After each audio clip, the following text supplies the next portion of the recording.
Bonjour à tous et bienvenue pour une nouvelle vidéo. Je m'appelle Santiago. Je suis très content de vous retrouver ici pour un nouveau tutoriel. Ceci est la troisième partie d'un logiciel appelé Senstitia. Si vous n'avez pas vu les vidéos précédentes, je vous invite vraiment à aller sur la chaîne, à vous abonner et à vous mettre à jour avec ce logiciel. Petit rappel, il s'agit d'un logiciel destiné à créer des vidéos professionnelles.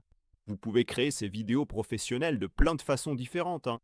Vous pouvez créer une vidéo à partir d'un modèle en utilisant un avatar pour narrer la vidéo elle-même, la vidéo professionnelle, disons, une vidéo de formation pour votre entreprise. Vous pouvez utiliser l'URL d'un article, par exemple un article Wikipédia, et le logiciel peut créer la vidéo à partir de cet article. Vous pouvez aussi télécharger une version de vous-même pour que le logiciel crée un avatar, ce que nous avons également fait. Et dans cette vidéo, nous allons découvrir une autre fonctionnalité que le logiciel propose, que vous pouvez voir ici à l'écran, qui s'appelle Importer. Importer. PowerPoint, nous allons importer une présentation PPT pour que le logiciel crée un script et nous pourrons ensuite créer une vidéo à partir de cette présentation. Cette présentation est un manuel pour le Yeti Blue.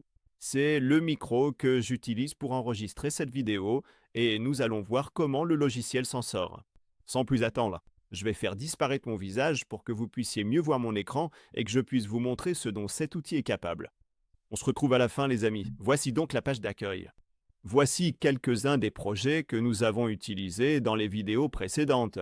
Comme je vous le disais, on va simplement aller dans cette option qui s'appelle Importer PowerPoints, où vous pouvez transformer des diapositives en vidéo.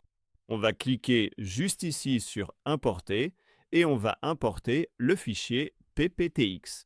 Comme je vous l'ai dit il y a quelques secondes, il s'agit du manuel du micro que j'utilise, le Yeti Blue.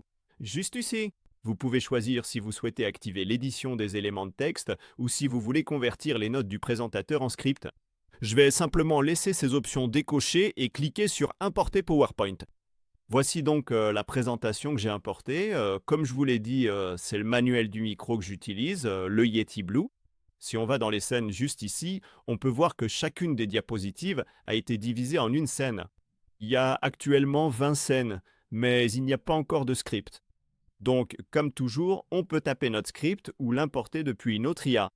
Je vais simplement utiliser un script très simple que je colle depuis ChatGPT. Et une fois que vous avez ajouté le script à chaque diapositive, j'ai juste mis une courte description dans chacune d'elles. On peut cliquer sur Générer et comme dans les vidéos précédentes, vous pouvez choisir le titre, vous pouvez ajouter une description.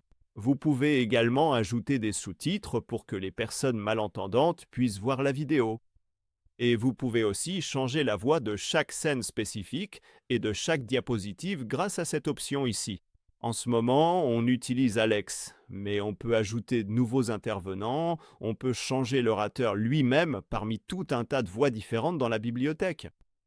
Et on peut même changer la langue pour que le logiciel utilise une langue différente dans différentes scènes. Disons que l'on veut modifier cette scène précise. Celle-ci dit en ce moment « Merci beaucoup de nous avoir choisis. Félicitations pour votre achat ». Je vais écrire ceci en espagnol pour qu'on puisse choisir un locuteur espagnol et voir comment le logiciel gère ça. Donc là, le texte est en espagnol. Je vais donc changer le locuteur, choisir l'espagnol et sélectionner une voix féminine. Maintenant que la vidéo est exactement comme le souhaite, on peut cliquer sur Générer et le logiciel va prendre quelques minutes pour l'exporter. Voyons donc ce que le logiciel a fait avec la présentation PowerPoint du manuel du Yeti. Voici le Blue Yeti, un microphone USB professionnel qui rend l'enregistrement simple et puissant.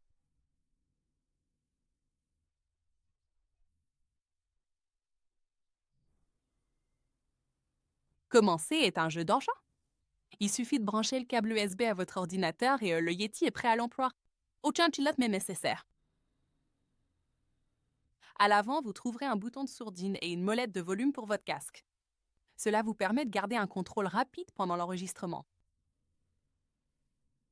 À l'arrière, vous trouverez deux commandes importantes, la molette de gain qui ajuste la sensibilité du micro et le sélecteur de directivité. Comme vous pouvez le voir, il a très bien extrait les informations de la présentation, du manuel. Il a même ajouté les différentes langues. Comme vous pouvez le voir ici, c'est en anglais. Et la deuxième diapositive est en espagnol. Nous te félicitons et merci pour... Et la prononciation, aussi bien en espagnol qu'en anglais, est très naturelle et très bonne. Ça sonne vraiment naturel.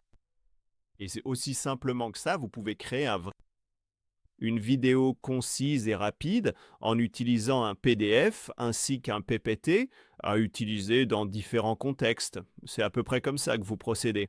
L'un des différents outils que propose le logiciel, c'est celui qui vous permet de télécharger des fichiers PDF ou PPTX pour que le logiciel crée des vidéos. Comme vous pouvez le voir, vous pouvez aussi importer le script ou l'écrire vous-même en utilisant un tas de langues différentes que le logiciel propose. Dans l'une des prochaines vidéos, nous allons doubler une vidéo dans différentes langues. Donc, nous allons aussi explorer cet outil plus en profondeur. Comme toujours, merci beaucoup d'avoir regardé. Je m'appelle Santiago. Si vous n'êtes pas encore abonné à la chaîne, je vous invite vraiment à le faire pour ne rater aucune des vidéos que nous mettons en ligne. Si vous souhaitez utiliser l'un de ces abonnements payants, il y a des liens affiliés dans la description juste en dessous pour que vous puissiez en profiter. J'ai hâte de lire tous vos commentaires sur la façon dont vous utilisez ce logiciel. Ou si vous ne l'avez pas encore utilisé, si vous comptez l'utiliser bientôt, et sans plus attendre, on se retrouve dans le prochain tutoriel. À bientôt!